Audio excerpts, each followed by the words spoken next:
HR धमाका news देखने वाले सारे दर्शकों ने देसी पत्रकार मंजू चौहान रतरी के तरफ नमस्कार श्री राम। फिलहाल आप देखोगे भाई कलरक भिवानी के अंदर बात करा तो फिलहाल आप देख चुके हो भाई भिवानी के अंदर जो है ना कलरक भी धरना प्रदर्शन पर बैठे हुए हैं। आओ इनकी जो है ना बात सुनाएंगे और इन पर बात कराएंगे भाई क्या कारण है मजबूरी में आज इन क्यों धरना करना पड़ा। एक बार राम राम कर लो जी सारे राम राम। मतलब आज मतलब क्लर्क आप ऐसी के नौबत आ गई जो 14 दिन तक धरना पे बैठे हो। क्लर्कों पे नौबत तो बहुत सालों से आई हुई है, सरकार ने हमारी सुध ही नहीं ली। 1957 से लड़ाई है हमारी, आज 2023 आ गया, किसी भी सरकार ने हमारे वेतन में वृद्धि नहीं करी। क्यों नहीं करी? क्योंकि सरकार ने हमारे कार्य की समीक्षा ही नहीं करी। सरकार को हमारे कार्य की समीक्षा के आधार पर हमारी वेतन विसंगति को दूर करके हमारा जो अधिकार है, हमारी मांग नहीं हमारा अधिकार है, 35,400 को हमारा मूल वेतन लागू करना चाहिए। इसलिए हम उस मांग को लागू करवाने के लिए यहाँ बैठे हैं। तो आप यहाँ पे जो है मौजूदा जो आपके मंत्री है उन भी मिले होंगे, उन्होंने मतलब कोई आश्वासन दिया हो आपसे? आश्वासन क्या है? आश्वासन दे देते हैं, लेकिन आश्वासन को भी तो पूरा करना होता है। झूठे आश्वासन का हम क्या करेंगे? खाली झूठे आश्वासन? बिल्कुल झूठे आश्वासन है, बिल्कुल साफ। मैं कुछ कहना चाहूँगी। एक्चुअली अभी बहुत टाइम से हमारी ये मांग चलती आ रही है, सरकार का कोई ध्यान नहीं है। 18 जून को हम गए थे करनाल में सीएम जी के आवास का घेराव करने के लिए, लेकिन हमें बीच में ही रोक दिया गया। कहा गया कि 4 जुलाई तक आपकी मीटिंग सीएम से करा दी जाएगी, लेकिन 4 तारीख तक उन्होंने एक रिटर्न में हमें दे दिया कि करा दी जाएगी, लेकिन 4 तारीख तक हमारे पास ना तो किसी का इंटीमेशन, कोई कॉल कि आपको इस तारीख को या अब मिलवाया जाएगा, कोई किसी का रिस्पॉन्स नहीं आया। हार के थक के हम 5 तारीख को स्ट्राइक पे बैठे और उसके बाद आज 19 तारीख हो गई है, आज तक ना तो किसी ने सुनवाई की है, कोई सोल्यूशन नहीं हो रहा। जो मीडिया में जो वो होती है बहस होती है, उसमें जो प्रवक्ता होते हैं डिफरेंट पॉलिटिकल पार्टीज़ के, वो क्या कह रहे हैं हमें कि जो कर्मचारी है उनके लिए एक भाईचारा है और एक फैमिली की तरह मान रहे हैं वो कर्मचारियों को। मैं ये कहना चाहूँगी, क्या कर्मचारी आपके लिए आपकी फैमिली के बराबर है? आपकी फैमिली आज रोड पे बैठी है, आप उसके लिए क्या कर रहे हो? रोड पे बैठा जाता है, फैमिली के लिए रोड पे जाता, ना कि फैमिली को रोड पे बिठाया जाता है। तो उनसे हाथ जोड़ के रिक्वेस्ट है जल्दी से जल्दी इसके ऊपर जो भी है फैसला लिया जाए। बार बार ये कहा जा रहा है हमें कि जल्दी से जल्दी आपकी सुनवाई होगी, हमें ये समझ नहीं आ रही वो जल्दी कब होगा। आज 15वां दिन हमें यहाँ बैठे हुए, तो कितना पेशेंस रखे, कब तक क्या कुछ कब तक डिसीजन? सरकार की तरफ से आपके पास कोई नुमाइंदा अधिकारी आया? नहीं, हमारे पास कोई नहीं। फिलहाल आप देख चुके हो भाई भिवानी के अंदर बात करा तो कलरक फिलहाल धरना पे बैठे हुआ, जिसकी सरकार की तरफ से कोई भी नुमाइंदा या अधिकारी इनको जो है आश्वासन के लिए भी नहीं आया है। और बात करा तो फिलहाल आप देख सको आगे भाई चुनाव का भी माहौल है और एक ये बड़ी मुसीबत बन सकते हैं चुनाव के लिए, सरकार के लिए बड़ी मुसीबत बन सकती है, क्योंकि आज इनका जो है रोजी का सवाल है जो काफ़ी सालों से ये परेशान है 35,400 के लिए। तो भाई आप क्या कहना चाहोगे? तो आप क्या कहना चाहोगे 35,400 की मांग को लेकर? हमारी 35,400 की मांग जायज़ है, ये हमारा हक है। हक के लिए हम जब तक लड़ते रहेंगे जब तक हमारी मांग पूरी नहीं होती। नहीं, अगर मान लो आपको आज 14 दिन हो गए, सरकार अगर कोई नुमाइंदा अधिकारी आपके पास में नहीं आता है तो धरने का कैसा माहौल? धरना लगातार चलता रहेगा जी। हमारे जो पदाधिकारी हैं वो सब धरने के साथ उसके एमएलए के पास गए थे, कल भी गए थे, उनको ज्ञापन भी देने गए थे, लेकिन है ना अधिक वो एमएलए साहब वहाँ पे नहीं थे, बोल दिया कि यहाँ पे नहीं है। लेकिन हम वहीं पे बैठ के अगर यहीं बैठ के हम धरना देंगे, बाद में अंदर से ही खुद एमएलए साहब खुद अंदर से बाहर निकल के आए हैं। ऐसी मानसिकता है बीजेपी वालों की। तो मैं कहना चाहता हूँ कि 35,400 की मांग हम लेके रहेंगे और तभी उठेंगे जब तक हमारे को 35,400 की हमारा तो मांग पूरी नहीं होती।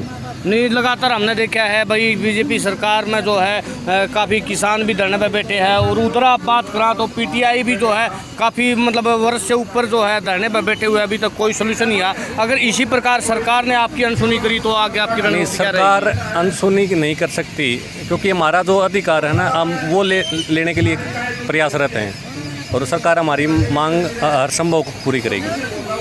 हाँ जी, आप क्या करना धरने के कल हमने यहाँ पे ब्लड के लिए कैंप भी लगाया था। जो हमारे लिपिक साथी यहाँ धरने के ऊपर बैठे हुए हैं उन्होंने 50 यूनिट ब्लड भी दिया है शहीद जो हमारे शहीद हैं उनके नाम के ऊपर।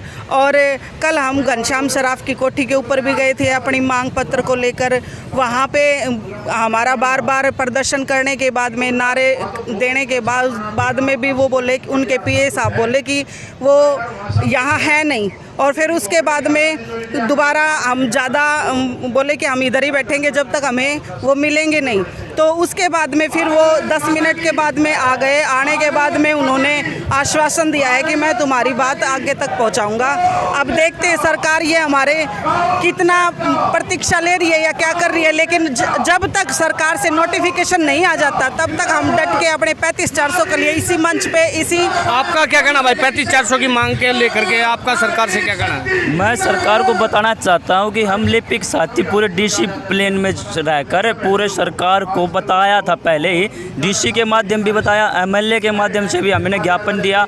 सरकार को हमने हर बार हर तरीके से बताया कि हमको हमारा जो सम्मान हक है ना वो दिया जाए। उसके वगैरह अगर वो नहीं मिला हमने तो हम उसके लिए हड़ताल करेंगे। हड़ताल करने का हमारा यही था कि 18 जून को हमने करनाल में इकट्ठे होकर उसको सीएम साहब के घेराव के लिए हम गए थे। वहाँ पर जाने के बाद हमको आश्वासन मिला कि हम 4 तारीख से पहले हम वहाँ पर आपकी मीटिंग करवाएंगे सीएम साहब के साथ में, लेकिन सीएम साहब के साथ कोई मीटिंग ना हुई। उसके बाद हमने 5 तारीख से हमारा अनिश्चितकालीन धरना स्टार्ट कर दिया था।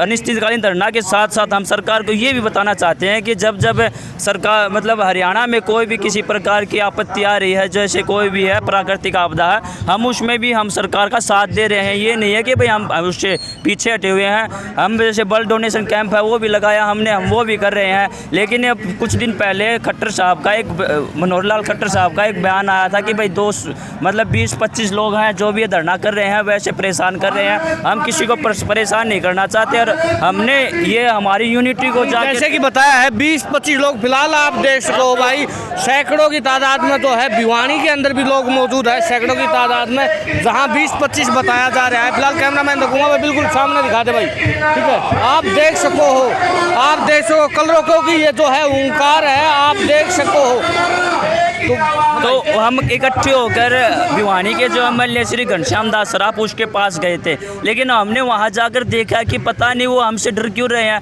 हम अपनी मांग रहे हैं जो हमारी जायज़ है। जो भी चीज़ है किसी भी प्रकार का कोई सवाल है, क्यूरी है, वो हमसे आके पूछे कि भाई तुम्हारा हक जो कम है या ज़्यादा है उसके बारे में बताया जाए। हम उनको अच्छी तरह से समझाएंगे कि भाई हमारी मांग 35-400 क्यों है, क्योंकि हम 9 से 5 तक हमारा वर्क करते हैं। सैटरडे संडे को जो भी काम आता है हम बिना कुछ सोचे कुछ भी काम हो फिर भी हम ऑफिस में आके काम करते हैं। एक बार हमारे कार्य की समीक्षा करो, अच्छी तरह से जांच पड़ताल करो, उसके बाद हमारा जो हक है ना वो आपको भी जायज़ लगेगा और हमारा हक ये 35-400 हम लेके रहेंगे। ये अनिश्चितकालीन हड़ताल है हमारी, जब तक हमको ये नहीं मिलेगा तब तक हम इसी पर धरने पे बैठे रहेंगे और हमारा हक हम लेके रहेंगे। मैडम एक बार फिर जुड़ना चाहती है तो बात करा मैडम। मैं ये कहना चाह रही हूँ, कोई भी पीयूसी आती है, कोई भी केस होता है, उसके लिए क्लर्क या कोई भी कर्मचारी उसके लिए ये हो जाता है कि डेडलाइन है आपके पास, इस टाइम तक ये फाइल डील हो जानी चाहिए और मेरी टेबल पे होनी चाहिए। लेकिन आज हमें 15 दिन हो गए यहाँ बैठे, क्या हमारी सुनवाई के लिए कोई भी नहीं है। सरकार क्या कर रही है? अभी हमें डेडलाइन दी जाती है कि इस टाइम तक केस डील होना चाहिए।